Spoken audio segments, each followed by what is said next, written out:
terminar el capítulo 12, si el Señor nos permite, el día de hoy. Amén. Vamos a leer y después vamos a orar y vamos a ir a hacer un estudio exhaustivo, sistemático de la palabra de Dios, que esto significa versículo por versículo, estudiar el contexto en sí general para poder comprender todo el contexto de lo que quiere decir. Amén. Y dice en el versículo 9, dice: y el amor sea sin fingimiento, aborrece lo malo, seguid lo bueno. Amad los unos a los otros con amor fraternal, en cuanto a honra, prefiriéndose los unos a los otros. En lo que requiere diligencia, no perezosos, fervientes en espíritu, sirviendo al Señor. Gozosos en la esperanza, sufridos en las tribulaciones, constante en la oración, compartiendo para la necesidad de los santos, practicando la hospitalidad. Bendecid a los que los persiguen, bendecid y no maldigáis. Gozaos con los que se gozan, llorad con los que lloran. Unánimes entre vosotros, no altivos, sino asociados con los humildes. No sabios, no seas sabio en vuestra propia opinión. No paguéis a nadie mal por mal, procurad lo bueno delante de todos los hombres. Si es posible, en cuanto dependa de vosotros, estad en paz con todos los hombres. No venguéis vosotros mismos, amados míos, sino dejad lugar a la ira de Dios, porque escrito está: mía es la venganza y yo pagaré, dice el Señor. Así que si tu enemigo tuviese hambre, dale de comer, y si tuviese sed, dale de beber, pues haciendo esto, ascuas de fuego amontonas sobre su cabeza. No seas vencido de lo malo, sino vence con el bien el mal. Vamos a orar. Padre, te damos gracias, amado Dios, en esta mañana, y te pedimos, bendito Dios, que tú, Señor, nos llenes de sabiduría en esta mañana, para poder comprender tus escrituras, para tener entendimiento, Señor, en cuanto tú has escrito y has dicho, Señor, por medio de tu palabra. Te pedimos en esta mañana, Señor, que toda preocupación, Señor, sea despejada de nuestra mente, de nuestro corazón, y que nuestra confianza cada día pueda crecer más en ti, Señor amado Dios. Espíritu Santo, Señor, trae convencimiento de nuestros pecados y ayúdanos, Señor, a hacer tu voluntad cada día, a comprender, Señor, tus propósitos y tus planes, y a ser obediente en todo lo que tú demandas. En el nombre de tu Hijo amado Jesús, te lo pedimos. Amén y amén. Denle un aplauso al Señor.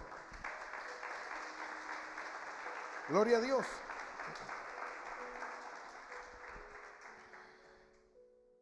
Y dice el título del capítulo 12, los deberes cristianos. Todo cristiano tiene deberes que cumplir. No es simplemente yo acepté a Cristo para que el Señor bendiga mi casa, mi economía, mi familia. El Señor dice: si haces esto, te irá bien. El Señor dice: para que nos vaya bien, el Señor dejó estatutos, decretos, mandamientos, ordenanzas, preceptos, para que nosotros cumplamos. Y muchas veces nosotros no los cumplimos porque yo creo que cuando leía esto, yo le puse consejos para la vida cristiana. Son consejos prácticos que el Señor nos da para que nos vaya bien. Y yo creo que muchas veces uno de los grandes problemas que tiene el cristiano del siglo XXI es que nosotros nos aferramos a nuestras propias opiniones, creyendo que lo que pensamos o lo que sentimos o lo que vemos está bien. Y nosotros tenemos que aprender a sostener nuestra vida anclada a la palabra de Dios y no a nuestras emociones, no a lo que a mí me parece, sino a lo que Dios dice. Porque muchas veces lo que a ti te parece seguramente está equivocado. Seguramente que el 90% de lo que nosotros pensamos durante el día está equivocado. Todo lo que nosotros sentimos seguramente está equivocado. Porque la palabra de Dios dice: engañoso es el corazón del hombre. Nuestra carne siempre nos va a querer llevar por caminos equivocados. Nuestros pensamientos siempre nos va a querer llevar por caminos equivocados. Por eso la palabra dice: en esto pensá. Dios te dice hasta en qué tenés que pensar si quieres que te vaya bien.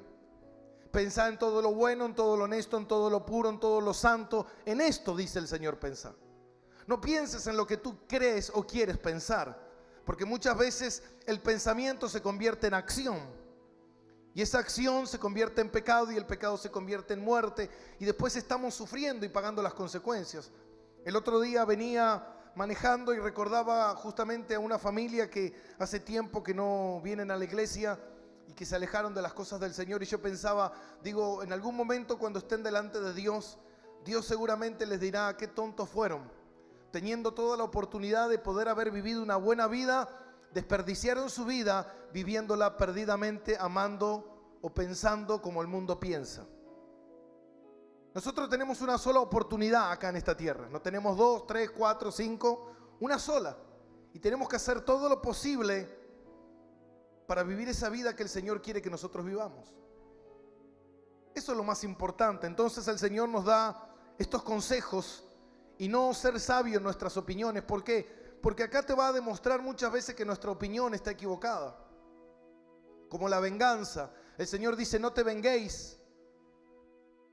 Mía es la venganza, dice el Señor. ¿Por qué nosotros muchas veces cuando nos hacen algo, el que me las hace me las paga? Yo antes de conocer a Cristo, alguien me hacía algo y yo me vengaba.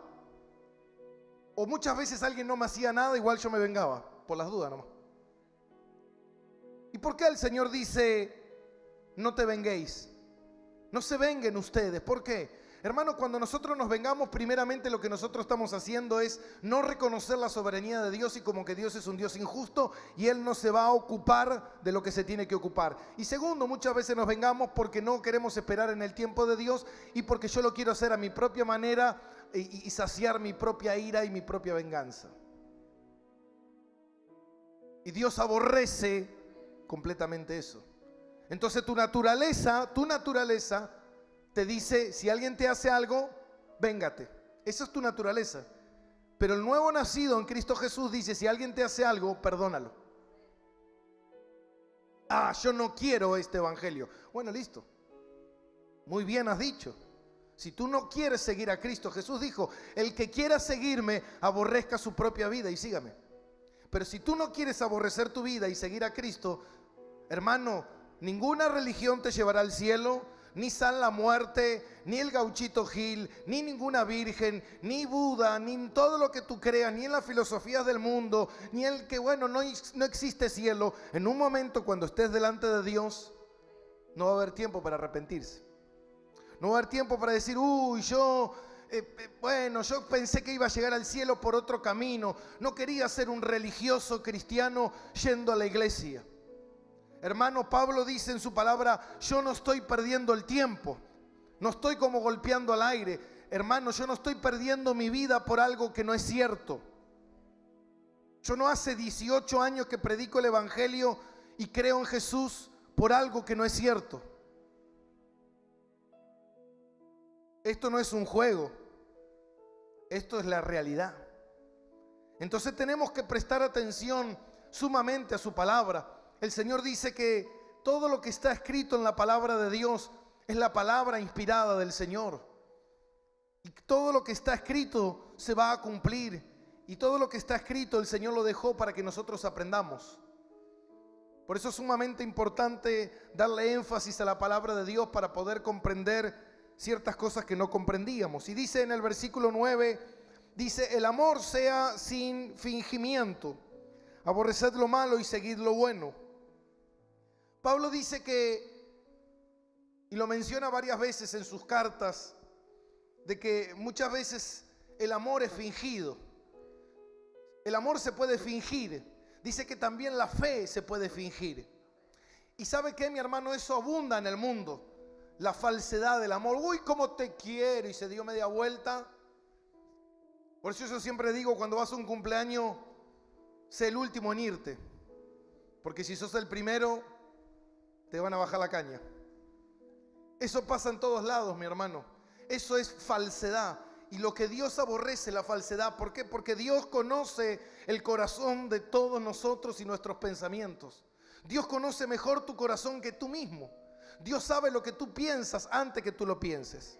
Entonces Pablo dice que el amor de un verdadero cristiano debe ser sin fingimiento. Y dice en Nueva Versión Internacional, dice que el amor debe ser sincero, puro, verdadero, un amor genuino. ¿Y sabe lo que significa fingimiento? Significa expresión de un afecto vacío. Un afecto vacío.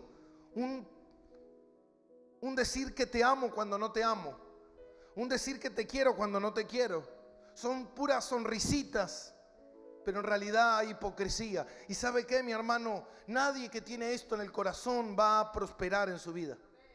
Nadie que tiene esto en el corazón va a avanzar en su vida. Dios no te va a permitir avanzar. Hay mucha gente que dice, ¿por qué yo no avanzo? ¿Por qué no pasan cosas buenas en mi vida? ¿Sabes por qué? Porque Dios está escudriñando tu corazón. Y cuando Dios escudriña tu corazón, Él sabe que en tu corazón hay falsedad, hay mentira, y engaño. Y mira lo que dice la palabra de Dios. Quizás usted me está escuchando en esta mañana un poco acelerado. Es porque tengo muchos versículos. Dice en Primera de Pedro, aparte tengo un problema con el ventilador. Tengo calor y el ventilador me mueve las hojas, así que Primera de Pedro, encima no tenemos pantalla, así que nos dificulta más. Primera de Pedro 1:22 dice así: habiendo purificado vuestras almas por la obediencia a la verdad, mediante el Espíritu, para el amor fraternal no fingido, amemos unos a otros entrañablemente de corazón puro. El Señor dice que nuestro amor tiene que ser sincero.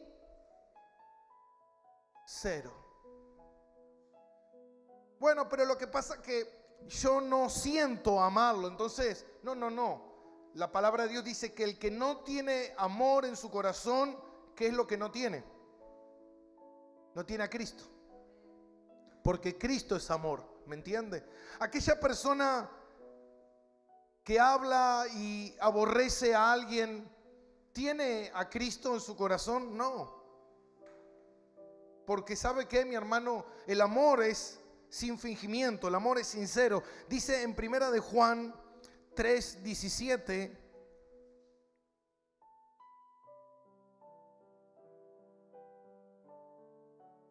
y dice, pero el que tiene bienes de este mundo y ve a su hermano tener necesidad y cierra contra él su ¿qué? Su corazón, no su mano. ¿Cómo mora el amor de Dios en él? Hijitos míos, no amemos de palabra ni de lengua, sino de hecho y en verdad. No amemos de palabra. La iglesia tiene que ser una iglesia que demuestre el amor. Una iglesia que pueda mostrar el verdadero amor sin fingimiento. La palabra fingimiento significa anupócrito, pretender algo que no es, aparentar algo que no es. ¿Y sabe qué, mi hermano? Muchas veces lo hemos visto dentro de las iglesias. Los hermanos que siembran discordia, los hermanos que siembran división, los hermanos que siembran pleitos. ¿Y sabe por qué? Porque está en nuestra naturaleza. Nosotros aborrecemos todo lo que no nos gusta. Y eso está mal. De repente tú vas a saludar a alguien teniendo una buena intención con esa persona. Y de repente esa persona te hace un desprecio. Tú te vas a dar media vuelta y vas a aborrecer a ese hermano. Y vas a criticarlo y vas a hablar bien mal de él. Y vas a decirle a todo el mundo, no se junten con él. Es una basura, es una porquería. Eso es un amor fingido. ¿Por qué? Porque a mí no me cae bien. Y Dios dice que no tiene que ser así. Si ese hermano tiene algún problema o ese hermano te aborreció, él va a tener que rendir cuentas a Dios, pero no tú. Pero ¿sabe cómo obramos nosotros? Si él me despreció, yo también lo voy a despreciar. Si él no me saluda, ¿qué voy a hacer yo? No saludarlo. ¿Cuántas veces usted muchas veces dice, no, a este no lo saludo porque ya lo saludé 3 veces y no me saluda? Ahora, ¿qué dice Dios? No es tu propia opinión, ¿me entiende? No es tu opinión. ¿Qué dice tu opinión? Yo lo saludé 3 veces y en la 4ª vez lo saludo y no me saluda, no lo saludo más. Es tu opinión. Y Dios dice, en la obediencia está la bendición. ¿Y qué dice Dios? Seguí saludándolo. Ah, no, pero yo no soy ningún gil. Yo no soy ningún menso. Yo no me voy a andar rebajando. ¿Se da cuenta, hermano, que usted, en esa condición que usted está teniendo, usted no le entregó su vida a Dios? Usted le entregó su vida a Dios a medias. Usted le entregó a medias diciendo, sí, yo lo que considero bueno lo hago y lo que considero malo no lo voy a hacer. Lo que Dios me exige o me pide, que es muy demandante, no lo voy a hacer porque para mí, en mi propia opinión, está mal esto. Dios en cierta manera está equivocado. ¿Y sabe lo que Dios te está previniendo en realidad? Es que dice que no sea cosa que brote raíz de amargura en tu corazón y te contamine. ¿Y sabes lo que uno está haciendo con eso? Y ya al próximo culto viene y ya lo empieza a mirar con mala cara. Y ya le molesta esto. Y vamos a comer a tal lado. ¿Y qué va a decir, hermano? Yo no voy. Y cuando eso se empieza a gestar en tu corazón, mi hermano, ¿sabe qué es lo que continúa después? Que tú te apartas del Señor. Porque ¿sabe qué? Mucha gente ha hecho eso. Me voy de la iglesia porque no me banco a fulano. Me voy de la iglesia porque el otro... No, te fuiste de la iglesia porque tú aborreciste de la misma manera que te aborrecieron. Tú maldijiste de la misma manera que te maldijeron. Por eso la palabra de Dios dice, bendecid a los que te maldicen. ¿Para qué? Para que en tu corazón no caiga maldición. Para que en tu corazón no haya odio. Hermano, guarda tu corazón porque de él mana la vida. No, yo igual lo voy a sentir, lo siento de esa manera y lo voy a hacer. Bueno, vas a sufrir las consecuencias. Vas a padecer las consecuencias, amén. Y dice también en ese mismo versículo, en el versículo 9, dice, aborreced lo malo y seguid lo bueno. Aborreced lo malo y seguid lo bueno. ¿Sabe que no se puede seguir lo bueno y seguir lo malo? No se pueden hacer las dos cosas juntas. No se puede amar el bien y amar el mal. Si tú quieres amar el bien, vas a tener que aborrecer. Y sabe que es lo único que Dios nos permite odiar.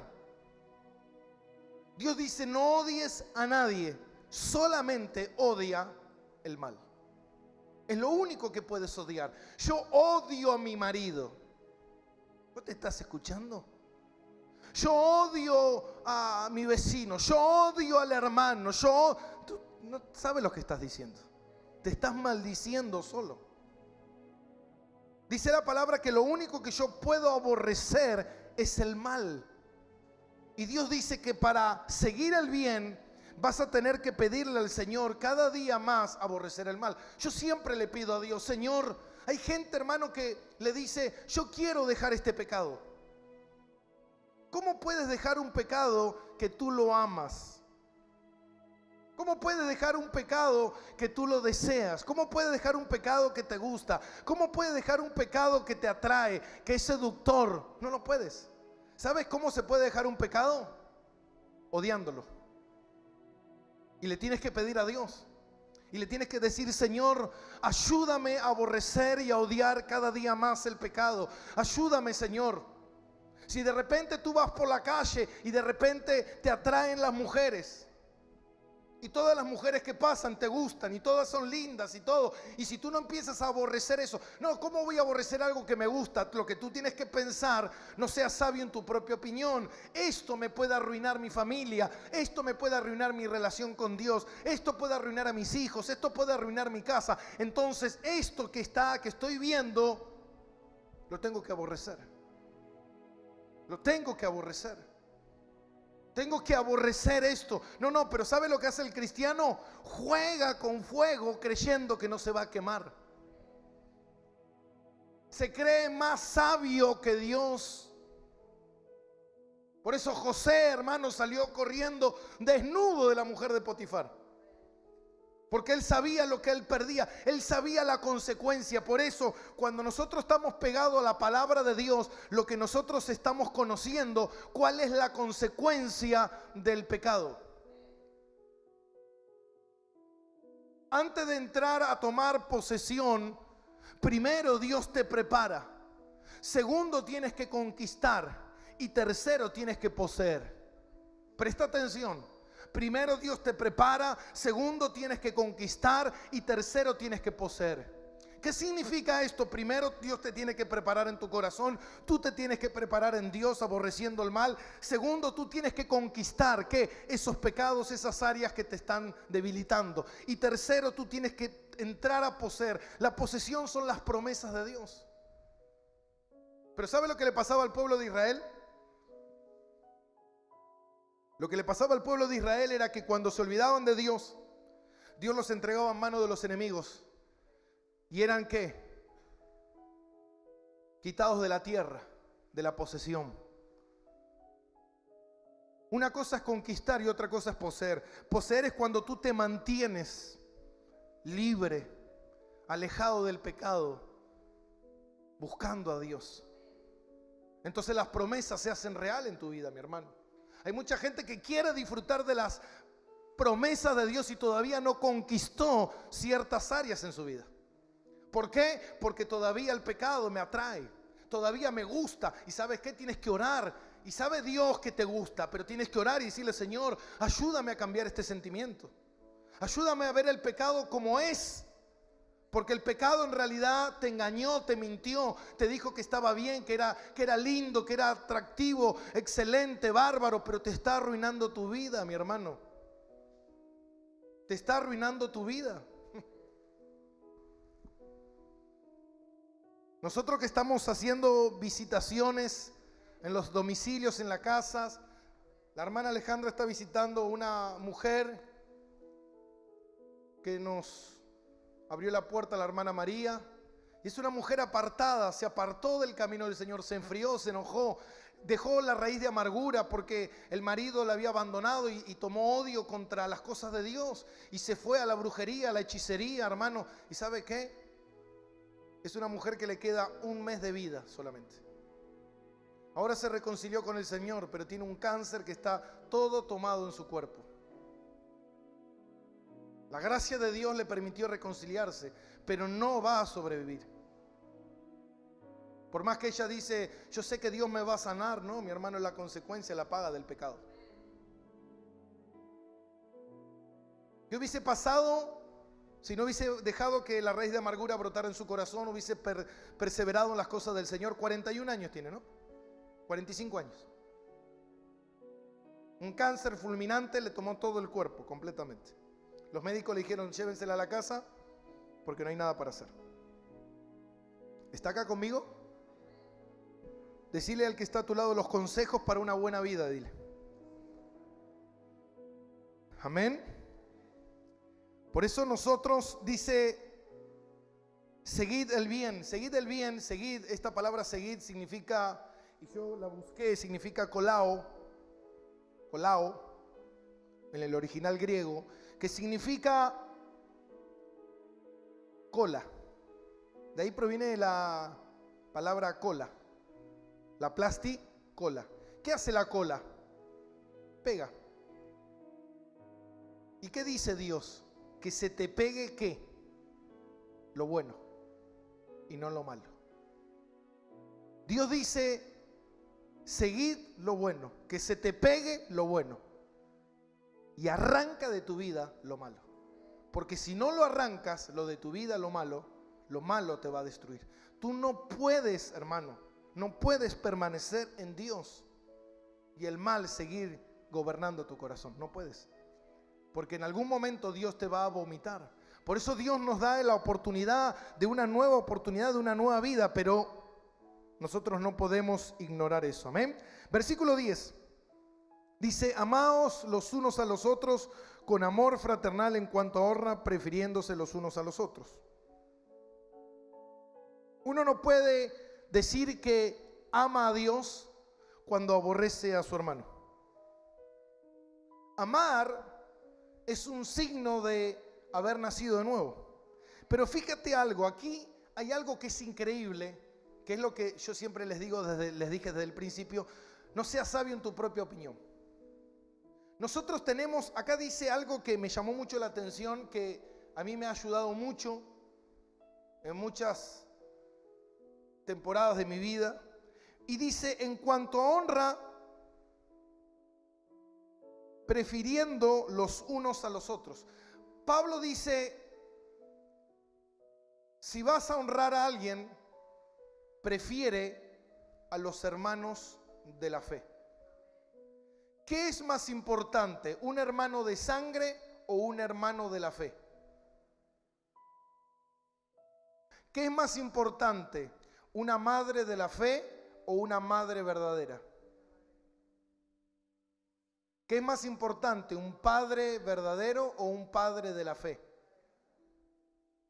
¿Y sabe qué? Nosotros estamos completamente equivocados. ¿Sabe por qué? Porque nosotros tenemos vínculos emocionales con las personas. Y tú todo lo que haces, si de repente mañana, ¿sabe por qué muchas veces Dios no nos prospera? Porque si Dios te prosperara, lo que tú harías es ayudar a tu familia. Y vos decís, porque está bien, tengo que ayudar a mi familia. Error, porque tu familia es esta ahora. Porque Dios te rescató de tu familia y te trajo a la familia de la fe. Pero tú, por tu naturaleza, quieres ayudar a tu familia. Y la palabra de Dios dice que tienes que ayudar a tu familia de la fe, porque esos son tus verdaderos hermanos. Y tú dices, esto es imposible, esto es inaceptable. Bueno, esto es el Evangelio. Esta es la verdad del Evangelio. Y Dios no te va a prosperar para que ayudes a tu familia. ¿Sabe por qué? ¿Sabe por qué? Porque hay algo muy simple en todo esto. Y yo le pregunté a Dios y le di vuelta y le di vuelta y le di vuelta y le di vuelta a esto. ¿Por qué nos gusta ayudar a la gente? Nos gusta ayudar a la gente porque vemos la necesidad, porque vemos que alguien necesita y porque nos gusta que nos den gracias. Ay, qué buen hijo eres, qué buen hermano eres, tú eres bueno, tú me ayudaste. ¿Y sabe qué? Cuando usted ayuda a alguien que no tiene a Cristo, le da gracias a usted. Pero cuando usted ayuda a un hijo de Dios, le da gracias a Dios. ¿Me entiende? Entonces Dios no quiere que la gracia sea para usted, sino que la gracia sea para Él. Porque usted en este momento es un instrumento de Dios para darle la gloria a Dios. Entonces todo lo que usted haga tiene que ser para darle la gloria a Dios. Si usted ayuda a un vagabundo en la calle, ¿está mal ayudar a un vagabundo en la calle? No, pero primero ayude al necesitado de la iglesia.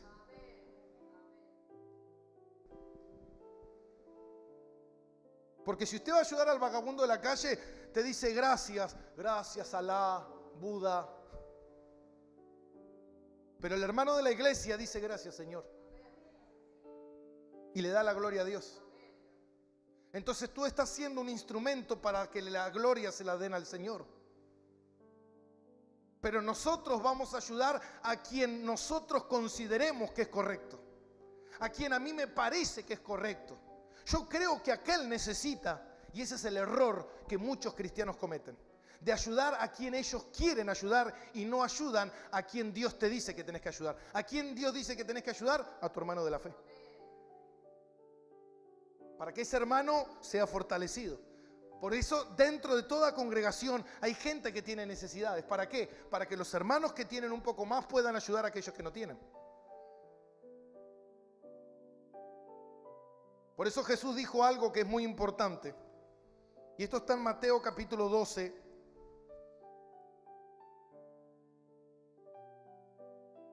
Quizás te estamos hundiendo el barco. Te pido perdón, si te estoy matando la ilusión. Y dice, mientras él aún hablaba a la gente, versículo 46, 12, 46, la madre y los hermanos de Jesús, mientras él aún hablaba a la gente, he aquí su madre y sus hermanos estaban afuera y le querían hablar. Y le dijo a uno, he aquí tu madre y tus hermanos están afuera y te quieren hablar. Y respondiendo él al que le decía esto dijo, ¿quién es mi madre y quiénes son mis hermanos? Y extendiendo su mano hacia sus discípulos, dijo, he aquí mi madre y mis hermanos, porque todo aquel que hace la voluntad de mi Padre que está en los cielos, ese es Ese es mi hermano, mi hermana y mi madre. Ese es. ¿Está acá conmigo?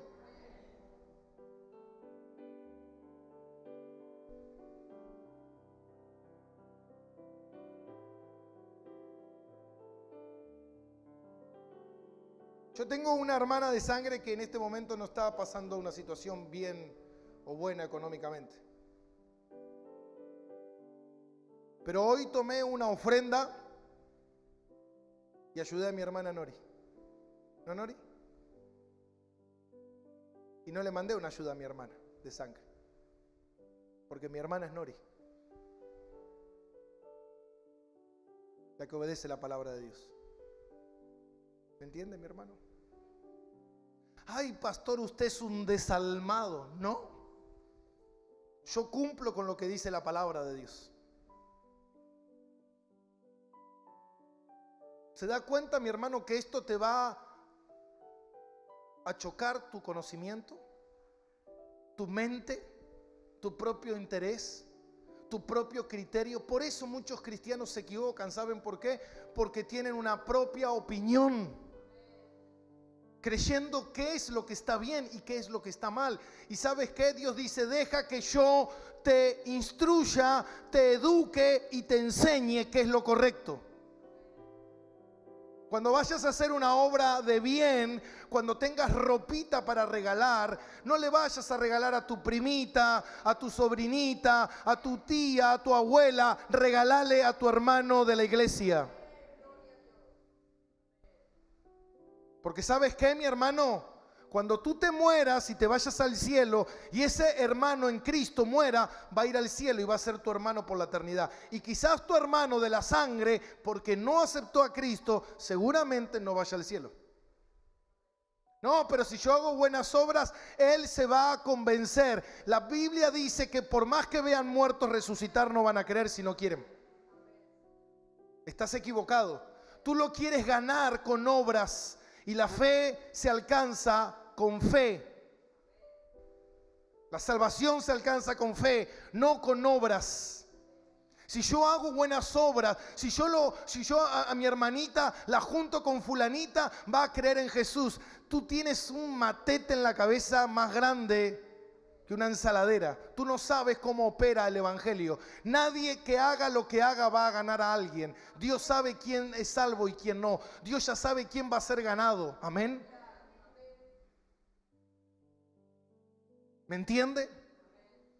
Puedes tener un pariente, hermano, y que tú toda la vida te mataste predicándole y nunca lo ganaste, y de repente vino un día y dices: che, ¿sabes que me estoy congregando en una iglesia porque un vecino me predicó y me convertí a Cristo? Y voy a decir: pero yo le invertí 10 años. ¿Por qué? Porque Dios hace las cosas como Él quiere. Dios lo que te dice a vos es seguir orando, porque tú no sabes cuándo va a suceder. Amén. Pero ¿sabes qué? Si tú quieres... Pero ¿sabe qué? Nosotros queremos ser más buenos que Dios. Y no, yo quiero mostrarle a mi pariente el amor de Dios. Yo quiero mostrarles a ellos que Dios es un Dios bueno. Tú no tienes que mostrar nada. Tú tienes que hacer lo que Dios te dice que hagas. En la obediencia está la bendición. No quieras hacerte el Dios.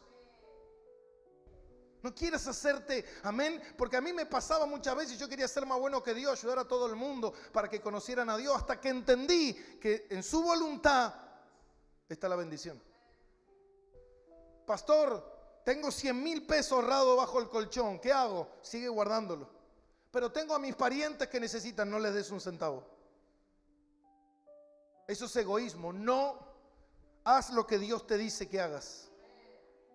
¿Qué te dijo Dios en oración? No, y estaba orando y Dios me dijo que le siembra a usted, pastor. Pero usted tiene, y bueno, obedece a Dios. ¿Me entiende? Porque usted en su propio criterio, usted va a decir: no, esto está mal. Yo tengo que darle al que no tiene, no al que tiene. Usted se equivoca. Porque usted cree que es Dios. Y usted quiere hacer las cosas como a usted le parece. Su propia opinión. No seas sabio en tu propia opinión. La opinión correcta es la palabra. Y si tú la tienes anclada en tu vida día y noche y la meditas, vas a comprender, vas a tener, dice la palabra, la mente de Cristo. Vas a pensar como corresponde, vas a entender cuál es la voluntad de Dios y te va a ir bien en todas las cosas que hagas en la vida. ¿Cuántos quieren eso? Yo quiero eso. Amén. Pero no nos gusta. No nos gusta, pastor. Me molesta. Versículo 11. Y dice, esta está buena. Consejos, No son consejos del pastor, es consejo de Dios, amén. Dice, y en lo que requiere diligencia, no perezosos, fervientes en espíritu, sirviendo al Señor. En lo que requiere diligencia, no ser perezoso. Ahora, ¿qué es lo que requiere diligencia?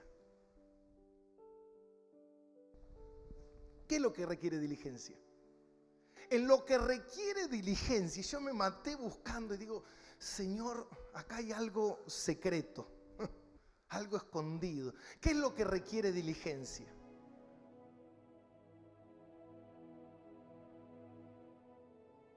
Significa que se nos exhorta a realizar cuanto antes las actividades espirituales que el Señor y la iglesia nos demanda.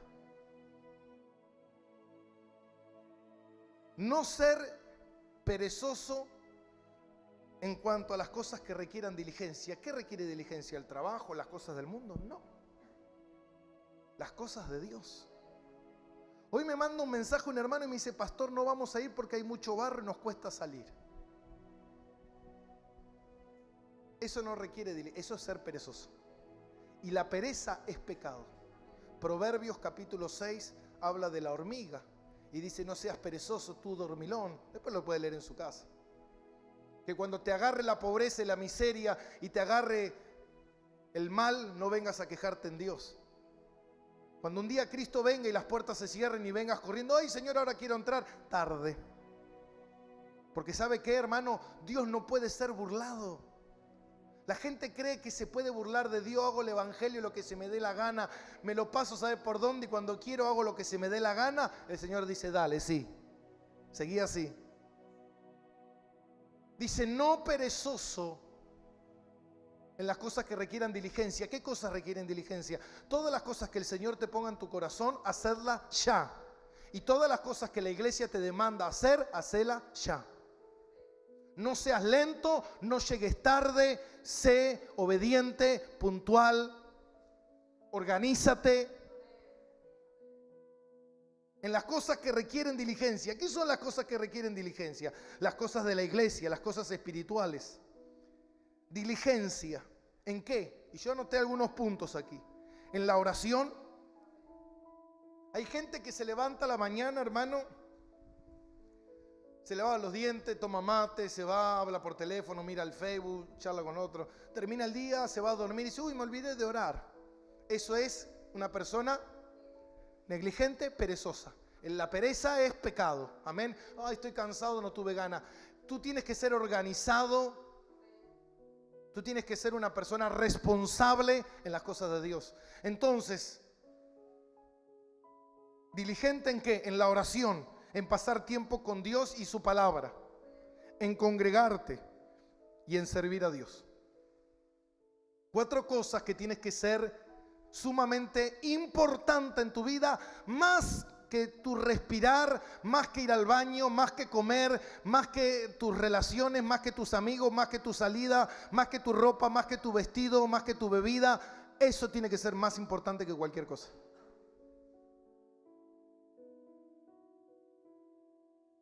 Hermano, las cosas de Dios no son un suplemento para tu vida. La gente sabe que hace muchas veces, se toma las vitaminas espirituales. Viene a la iglesia 2-3 días, uy, ya estoy re bien, listo, sigo con la vida. Tú estás cometiendo envenenamiento, te va a envenenar. El evangelio mismo te va a destruir. Porque tú crees que es bueno, pero al fin de cuentas te va a destruir porque no la estás tomando correctamente. No estás tomando la medicina correctamente. No estás tomando el evangelio con seriedad. Lo tomas a la chacota como se te dé la gana, vienes cuando se te dé la reverenda gana, cuando tú tienes gana, cuando no tienes nada para hacer. Entonces dice, bueno, hoy estoy medio pesado, medio mal, voy a ir a pedirle a Dios a ver que me fortalezca para que te vayas en la semana y te sigas revolcando y sigas pecando como se te dio la reverenda gana toda tu vida. Y después dice, ay, ¿por qué Dios no me ayuda? No te va a ayudar Dios, te va a caer un meteorito en la cabeza, te digo, dentro de poco. Si no piensas en esto, amén. Porque el evangelio no es un juego, hermano. Y dice la palabra de Dios, mira, escucha. Dice la palabra de Dios ferviente en espíritu, y dice en espíritu en minúscula, no dice en espíritu en mayúscula, porque el Espíritu Santo no necesita ser ferviente porque ya es ferviente. Significa que tu espíritu tiene que ser ferviente sirviendo al Señor, que cuando todo lo que sirvas al Señor, ¿cuándo tengo que servir al Señor? ¿Cuándo hay que servir al Señor? Leda, a ver, ¿cuándo hay que servir al Señor? Siempre. ¿Cuándo hay que servir al Señor? No. 3 días caliente, no hablo de calentura, de la calentura que muchas veces uno tiene del mundo, y 3 días fríos con el Señor. ¿Sabe lo que significa la palabra ferviente? Ardiente significa. Escríbalo después en su Biblia, ahí está bueno escribir algunas palabras. Yo escribo algunas palabras en original lo que significa. Ferviente significa ardiente. Dice que tú seas ardiente en el espíritu. ¿Cómo hace para que el espíritu arda? ¿Cómo hace usted para que algo arda? Cuando estás haciendo el fuego para el asado, ¿qué haces para que la llama se mantenga roja, viva, fuerte? ¿Qué haces? Cuando lo dejas, ¿qué hace? Y cuando se está apagando, ardiente todo el tiempo. ¿Me entiende? Ardiente en el espíritu. ¿Y sabe que esa palabra ardiente en el espíritu quiere decir que nosotros tenemos que estar todo el tiempo ardiendo por el Señor? ¿Se acuerda que hay un pasaje en Apocalipsis que dice que Dios a los tibios los vomita? ¿Sabe cómo se convierte algo tibio? Cuando tú agregas 3 días de calor y 3 días de frío. 3 días estoy bien espiritual y 4 días estoy mal. 4 días estoy bien y 3 días estoy mal. ¿Qué hace usted si tiene media taza de agua fría y media taza de agua caliente y las mezcla? ¿Qué hay? Tibia. Eso es agua tibia. Y Dios dice que a los tibios Él los vomita. Amén. Dios dice, tienes que estar caliente en el Señor, ardiendo por Él todos los días, de lunes a lunes. Hay gente que el viernes se hace el espiritual, ¿viste? Se levanta a la mañana y, ay, Padre del cielo, hablan lengua, todo, ¿viste? Porque a la noche viene a la iglesia. Y el sábado le manda verdura. Amén. El otro día estaba en la casa de un hermano y hay una vecina que es cristiana. Y justo pasó uno con una moto que hacía explosiones, bla, bla, bla, y se escucha que abre la puerta y dice, ¡hey, hijo de... Y yo dije, wow. Ardiente está. ¿Me entiende? Pero después el viernes, ay, hermano, Dios te bendiga. No puede salir, ¿me entiende? No puede salir de tu boca agua fría y agua caliente, o agua dulce o agua amarga. O eres dulce o eres amargo. Amén.